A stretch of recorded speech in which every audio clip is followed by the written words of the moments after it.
can tell me how the story came about and why you decided to move forward on this project. Yeah, I think again I was looking for I wanted to do a horror comedy film as the next film, and at the time I was working on it was like a serial killer film, and I was trying to sort of jam kind of comedy into it, but people kept telling me, that this isn't funny. This is based on real stuff that happened, so you can't really have eyes flying all over the place or whatever. So then I was going, okay, I need something else. So it was almost when I kind of thought of the idea of a clown, it just seemed to fit perfectly with doing something that was kind of comedy and horror.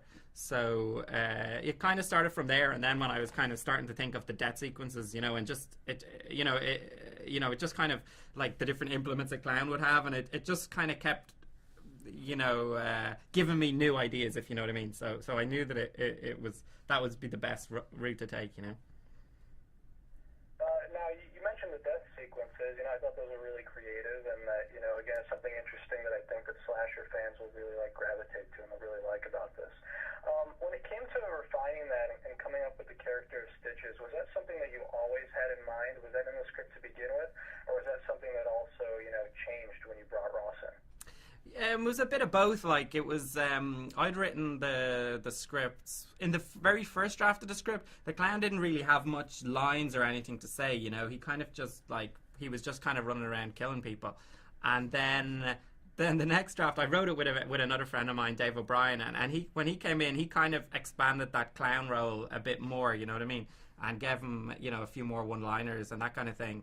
And then again, it was like at each stage, another sort of bit came on board, and then when we got Ross, then you kind of go, oh well, we better, there's no point in having Ross and not using him at all, so then we almost gave him more scenes, more of a backstory. Ross himself he used to be a clown, so he kind of brought a lot of the whole circus school, didn't he? Yeah, exactly. So Ross used to be a clown himself, so he knew how to do all the tricks, and actually he found that the hardest thing he found was actually being a bad clown, and because he could juggle himself, he found it really hard to be a bad juggler, if you know what I mean. So yeah, that's interesting. Yeah, so go on. I was gonna say that also. I thought Tommy did a great job in the role. This deals with not only a killer, but a boy growing up with all this trauma and still dealing with high school life. Yeah. And I was wondering if, Tommy, if you could tell me about the casting process and maybe about, trying out for this role and why this was something you wanted to be a part of.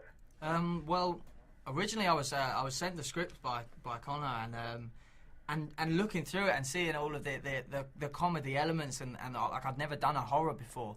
And I'm a horror fan, I love a bit of gore, and to have a script where it's all so visual, it's seeing a head getting blown up and exploded, seeing somebody's intestines being ripped out and turned into a balloon animal.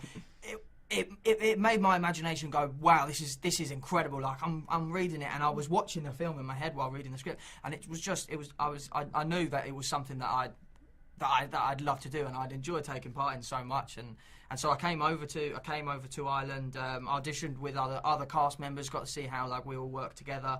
And then we got going. It was great. It was really great. Especially at the end of the movie, we get to see some of those outtakes, and it just looked like everyone had a ton of fun on the set. It seemed like everyone had a great time. Is that how it was? The whole time you were filming, Tommy? Can you tell me about maybe some of your experience and maybe any interesting things that happened to you while filming? Because I originally live in England, I moved over for 3 months to Dublin to live there. It was so nice to be welcomed by everybody. I was greeted so warmly by all the cast members, by Conor, everybody that was there. I think because everybody knew, little Tommy's, away from home. There was that bit of that mother henness about everybody. They took me under their wing, and the on-set atmosphere. That some of the other cast members were hilarious people. Working with Ross, he is just a naturally funny person. There was always a constant warmth about on the set, which I felt like made the relationships between my character and other characters, feel a lot more it was funny as well. The first day Tommy was on the set, like it was a scene where you had to you cycle his bike down the hill, and I could I could see his like hands were kind of. He had to take these, he was taking his pills, and then he gets on the bike, and his hands were kind of shaking, I could see, and I was like, wow, he's really getting into this. And then it's like, then Tommy was like, going, I've just never cycled a bike before, and it was like that was the scariest scene, him getting on the bike. I did the same too in that bike scene. I mean, it really did make me laugh. I love seeing Stitches, trying to make it up the hill and not being able to do that. Oh, that was funny, wasn't it? That really stood out for me. Now, I mean, Connor, talking about standout scenes, I mean, I just think some of the kill scenes, are going to have people talking for a while. They're just really inventive. They're clever, and they look really good as well. Besides just coming up with the concept, was it also challenging to execute it in the final film? Was there anything that had to be scrapped? Was there anything that gave you, any difficulty trying to pull it off?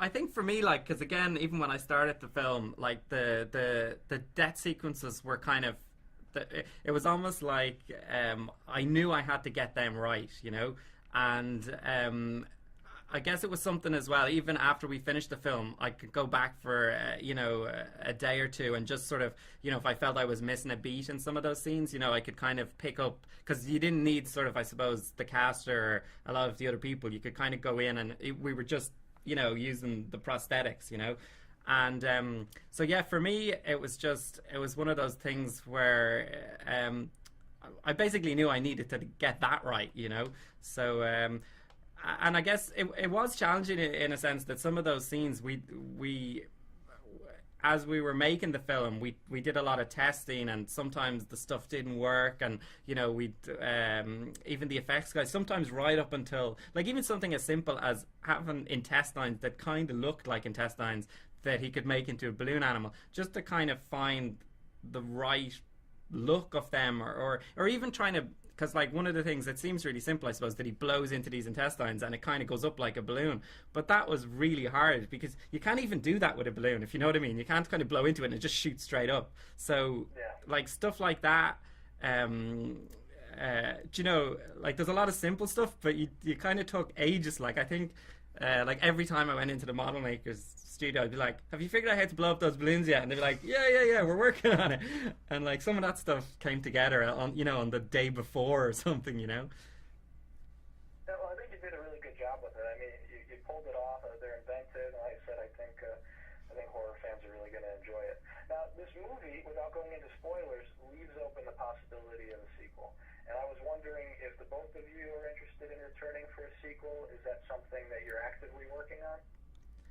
I think it's one of those things. Yeah, we definitely would, and it's one of those things. If I get the call and it seems like the interest is there, I'd start working on the idea. There's a few ideas floating around of what it could be, but I suppose it's stuff at the moment that we kind of just joke about or laugh at or go, have you got any ideas? But if it became a real serious reality, it's definitely something I think we'd all be up for doing again.